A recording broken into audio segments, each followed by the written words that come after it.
This is the Hidden Killers Podcast with Tony Bruschi and continuing coverage of the case against Rex Heuermann. Welcome back to what might be the most chilling segment yet of our analysis with psychotherapist Shavaun Scott. What you're about to witness includes actual audio of Rex Heuermann calling from jail.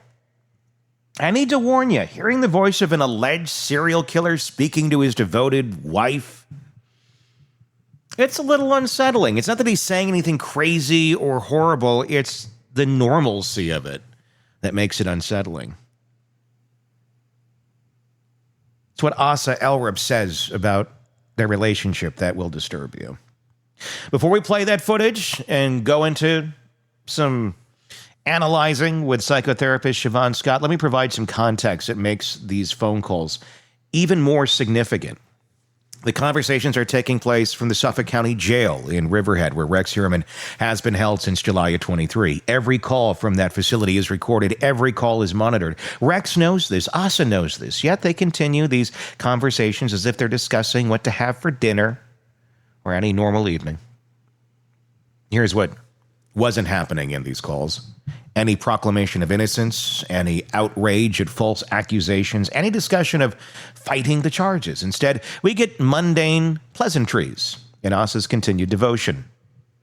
It's what defense attorneys call consciousness of guilt, when the absence of denial becomes more damning than any confession. Now, let me tell you something crucial about the timeline here. By the time these calls were being recorded, Asa had already visited Rex multiple times in jail. She's seen him behind glass in shackles wearing a prison jumpsuit.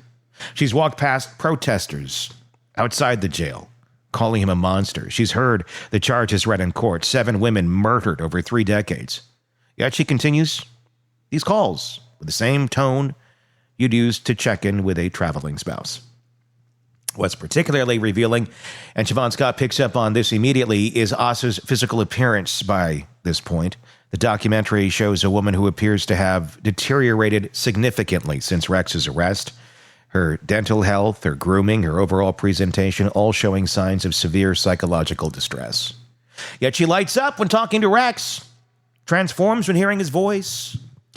Here's something that didn't make it into our discussion but provides crucial context. Phone calls from Suffolk County Jail cost money. Lots of money. Talking about dollars per minute. With companies profiting from prisoners' contact with the outside world. Asa, who has no job, no access to bank accounts, and is battling cancer without health insurance, allegedly, is somehow finding money for the calls. She's prioritizing hearing Rex's voice over what? Her own medical care? It's hard to know. We don't know her finances. We do know what she's told us. And then there's the divorce that wasn't really a divorce. Asa filed papers 6 days after Rex's arrest, leading many to believe she was cutting ties. But as you'll hear in this segment, that was purely strategic, a financial move to protect assets from civil lawsuits by families' victims. In her mind, in her heart, she still miss Rex Heuermann. Still devoted, still in love. She's waiting for her hero to come home. What Shavaun and I explore in this segment goes beyond the phone calls themselves to examining what psychologists call trauma bonding at its endpoint. This is what happens when the psychological chains become so strong that even prison bars can't break them. When the need for the abuser's approval transcends reality itself. When love becomes so distorted that it survives even the most horrific revelations. And then we hear from Victoria, Rex's daughter, whose journey from admiration to horror provides a stark contrast to her mother's continued devotion.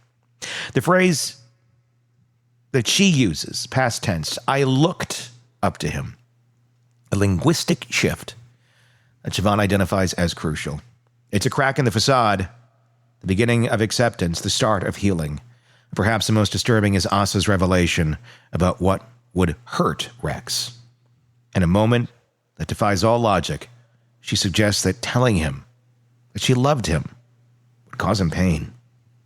Think about that. After everything he's accused of, after all the evidence against him, she believes her love would hurt him. It's a statement so psychologically complex that even Shavaun struggles to fully unpack it. We're going to witness a family in various stages of psychological destruction, a wife who can't see the monster she married, a daughter beginning to accept the unthinkable, And at the center of it all, a man accused of unimaginable crimes who still receives devoted phone calls from the woman who shared his bed for 27 years. Its trauma, its denial, and delusion crystallized into a few minutes of footage that will haunt you long after you've watched it.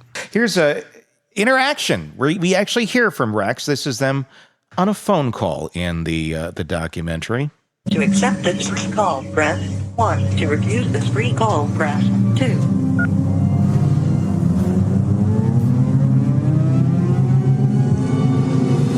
Hello. How you doing?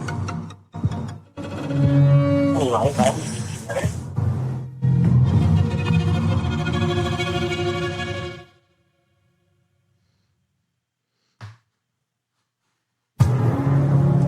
The suspected serial killer Rex Heuermann remains in jail on murder charges.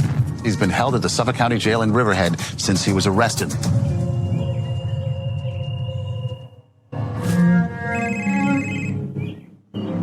Hello. Hello. How you doing?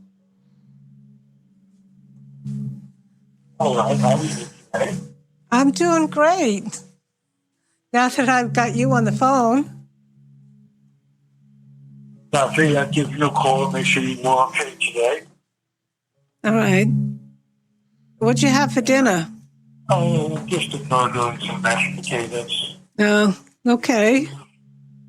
Yeah, I'll eat up early tomorrow. I'll try to get out and take a walk. Uh-huh. Because I couldn't today because it was just uncoordinated. Am I still seeing you on Friday? Yes, you are. Okay. I will talk to you tomorrow. Okay. And I will see you on Friday. Yes. Bye. That was creepy. Just really creepy. Even her, and I don't want to insult aesthetics or anything, but she even looked really creepy there with the teeth. Well, and all that. Oh, my yeah, God. when you're evaluating a person for psychological health, their physical appearance is something that you make note of. Mm-hmm. It's considered, revealing. Are they well kept, well groomed? Do they take care? It doesn't have to mean they're beautiful, but you know, do they take care of themselves? If they don't, there's meaning in that. Yeah. This woman, her current appearance, it raises some red flags again about things not being quite right with her. What does it say? I mean, what does it say? Obviously, if she's going through hell, without a doubt, the whole family is. But I mean, what does that say? I mean, just I can relate. Like when I've been in depressive states after horrible shit happens, and you can too after reading your book. Where it's like you just kind of go down to the whatever. Here's clothes. I'll put them on today. Yeah. Is it a sign of a depressive state? I mean, what are we seeing in that? It sure can be depression. It can be disorganized thinking. Mm-hmm. So somebody could be a little bit delusional or having psychotic problems.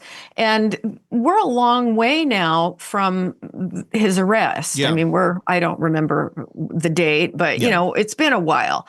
And so I would think her appearance at this point is, so what's the right word? She's just kind of deteriorated. Mm-hmm. It's a flag that this lady is not doing well.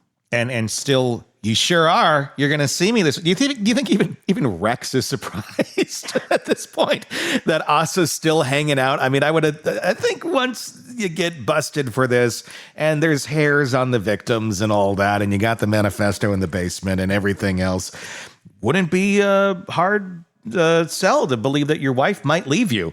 Yeah. But she's still sticking around. I mean, I wonder if Rex himself is taken aback a little bit by this. It very well could be. And, when he was first arrested, and it was just, a month after that she filed for divorce. Mm-hmm. And I kind of applauded that at the time. I thought, well, what a healthy response. And then it turns out in the documentary, well, that was just to protect her assets. Yeah. That in no way does she consider him not the love of her life anymore. Yeah. This is another interesting clip we're going to take a look at. She talks about not wanting to upset Rex. And I want you to pay attention to what she says would upset Rex Heuermann. Let's take a look at this. Bye. I'm talking to him all the time, but he only has a certain amount of time to be able to make calls. So I can't get too comfortable talking to him about things that are going to hurt him. What would hurt him? What are the things that hurt him?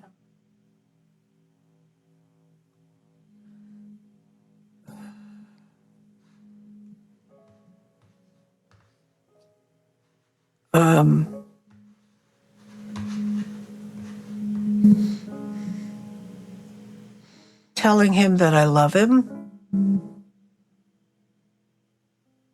that will hurt him.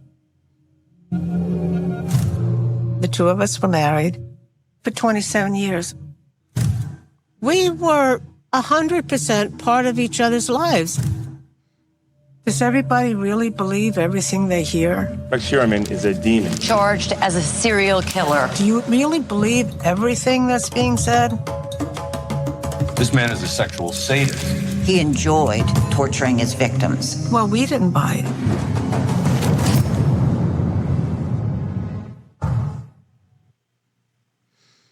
Telling him that she loves him would hurt him. Mm-hmm. What do you get there? That's an interesting one, because clearly the way she's communicating to him shows her complete, utter dedication.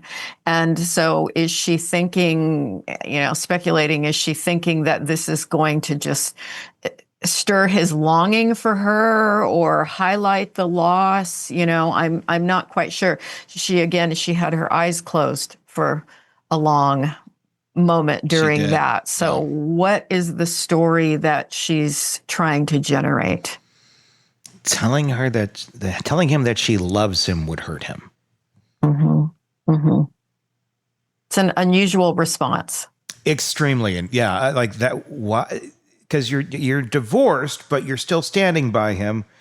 Would that hurt him because it brings shame to Rex? Does Rex feel shame if someone tells them that they love him because of, and even though he's done what he's done? I don't know. It's a weird complex right there. It's very weird. And I think whenever you get those eyes closed from her, there's something unusual going on in her thinking process, that she's trying to pull something up. Yeah. And is it genuine? Because certainly the way she speaks to him is utter dedication. Let me ask you this before we listen to some of the daughter stuff. What's your take on Mom? Do you think she knew anything that was going on here, and this is all some sort of cognitive dissonance, or is it just literally cognitive dissonance because she really didn't know what was going on, but, by choice of not questioning Rex on so many things? Mm. I think that this lady, you could say she's not, I won't say she meets criteria for any specific mental illness because I don't know enough about her, Sure. But she's not well, and she's probably never been well. There are things wrong with her. And I think when she says, I had no idea, I think she didn't. I mean, that would be my guess. She didn't have any idea. But she's so submissive and so dependent on him, and in myriad ways, including he's my friend, he's my best friend, everyone needs a friend. He was probably her only friend. And so she just is very good at not seeing what's right in front of her.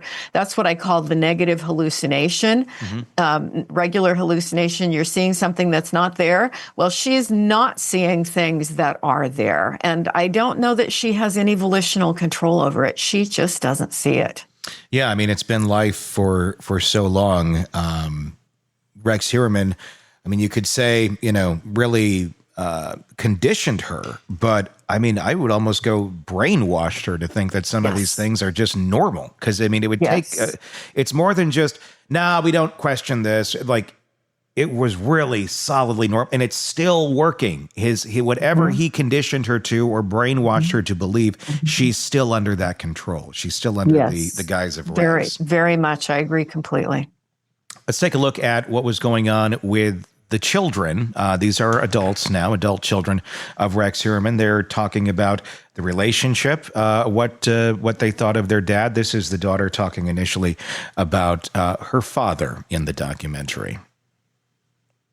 Starting when I was in college, he got some really big jobs, and he was very busy for a couple of years. And actually, I was honestly really inspired by my dad. I looked up to him. 1, 2, 3. Can you smile? That is.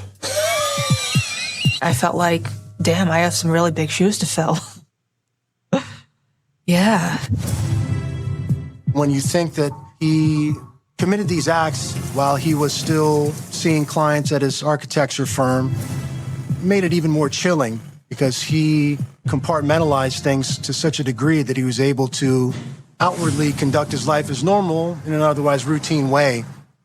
But his job was very demanding. And it started to be visible that the stress was weighing on his mental health. Sometimes he would come home frustrated. He needed to wind down. But he never hit any of us. There were injuries to her face, torso, breasts. The worst he would do. The women were bound at the head or at the chest and later at the legs. Was he would throw a plate into the sink. The remains of 3 sex workers were discovered bound and concealed in burlap sacks. That's the worst. Listen, like, my dad was an open book, and a lot of people who knew my dad, long-term clients, people he worked with for years, it was no secret he hunted. It was no secret he had guns. He was an open book.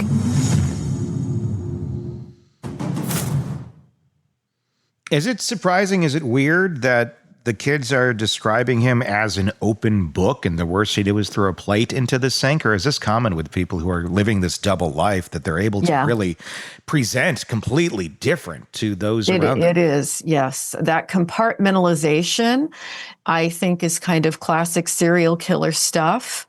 You know, you look at Ted Bundy, what was he volunteering on a helpline or something? I mean, you know, people had no idea. And this ability to keep up this facade and to compartmentalize so incredibly, that is normal for a person like this. But the healthy thing I heard from her there when she was initially speaking was, I looked up to him. Not I look up to him. And so that shows that there's a little crack in her defense mechanism that, you know, implying that she no longer looks up to him in the same way. Shavaun Scott, psychotherapist and author, as always, thank you for your insight. I need to sit with what we just witnessed here. I know you might too. That phone call, the normalcy of it.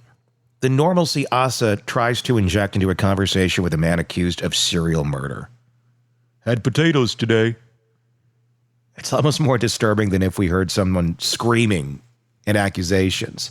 But there's so much to unpack here that we didn't even touch on in this segment.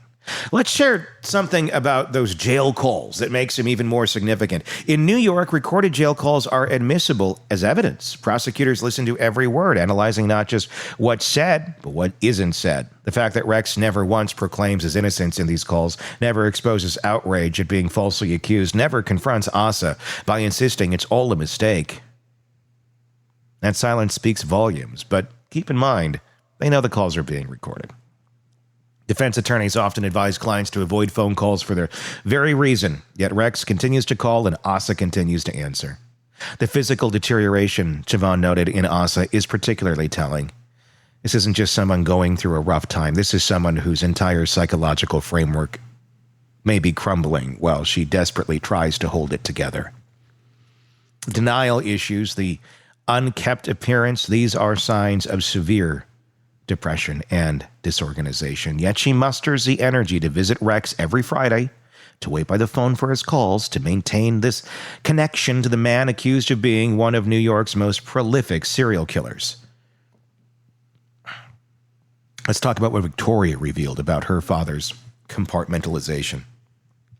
She describes a man who could plan murders while maintaining an architecture practice, who could bind and torture women, then come home, help with homework. The plate throwing incident she minimizes, that's what psychologists call minimalization of abuse. Family has normalized explosive behavior to the point where violence against objects doesn't even register as concerning.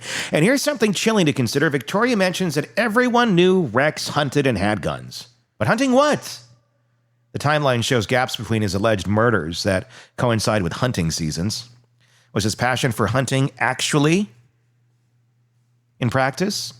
Was every trip to hunt deer actually reconnaissance for hunting women? The fact that he was so open about some activities while keeping others completely secret shows a level of psychological sophistication that is terrifying. The statement that telling Rex she loves him would hurt him from Asa. It opens a psychological can of worms. Is Asa suggesting Rex feels guilt? That he knows he doesn't deserve love? Or is this about control, that expressing love when he can't physically respond maintains his psychological frustration? Whatever the answer, it reveals a relationship dynamic so twisted that normal emotional expression has become weaponized. What Shavaun identified as a negative hallucination, not seeing what's right in front of you, extends beyond Asa to the entire family system. They lived in a house with locked rooms, with a father who disappeared during family vacations, whose financial secrets and controlling behavior wreaked havoc, yet they described him as an open book. This is generational trauma in action, when dysfunction becomes so normalized that you can't even recognize it as abnormal. There's also a question of Rex's childhood bedroom being in the basement, the room where he allegedly committed some murders. Was his space from boyhood. The psychological implications are staggering there. Did something happen in that room when he was young that started this trajectory? Was returning there to kill a way of reclaiming power over some childhood trauma, allegedly? We may never know, but the symbolism is hard to ignore. For you guys watching and listening, particularly those who might recognize these patterns of devotion despite evidence of terrible behavior, please understand, love shouldn't require you to deny reality. Dedication doesn't mean blindness. And if you find yourself making excuses for behavior that horrifies others, if you're minimizing violence, if you're accepting locked rooms and secret lives, these aren't signs of a strong relationship. They are warning signs. The contrast between Asa and Victoria shows two possible paths when faced with unthinkable truth. Victoria is beginning the painful journey of acceptance using past tense, acknowledging the possibility of her father's guilt. It's agonizing, but it's healthy. Asa remains frozen in denial, deteriorating physically and mentally, while clinging to a love that may have enabled decades of murder. As this case moves forward to trial, these phone calls will likely be played in court. Jurors will hear Rex's voice, Asa's devotion, and the hollow normalcy that they try to maintain. They'll wonder, as we do, how love can survive such horror. The answer, as Shavaun Scott helps us understand, is that sometimes what we call love is actually something entirely different. Dependency, trauma bonding, a psychological prison were more confining than any jail. If this analysis has been valuable, please hit subscribe for more deep dives into the psychology of true crime on this and many cases. We got it for you right here. Press subscribe on the podcast, wherever you are listening, or on YouTube. If you're watching us there, hit subscribe there and let us know in the comments what you think about this case. And check us out on YouTube. If you're not there already, just search Hidden Killers with Tony Bruschi. I'm Tony Bruschi. Thanks for watching. Thanks for listening. We'll talk again real soon. Craving non-stop true crime updates? Press subscribe now and get the latest cases, analysis, and expert commentary delivered straight to your feed. Only from the Hidden Killers podcast and True Crime Today.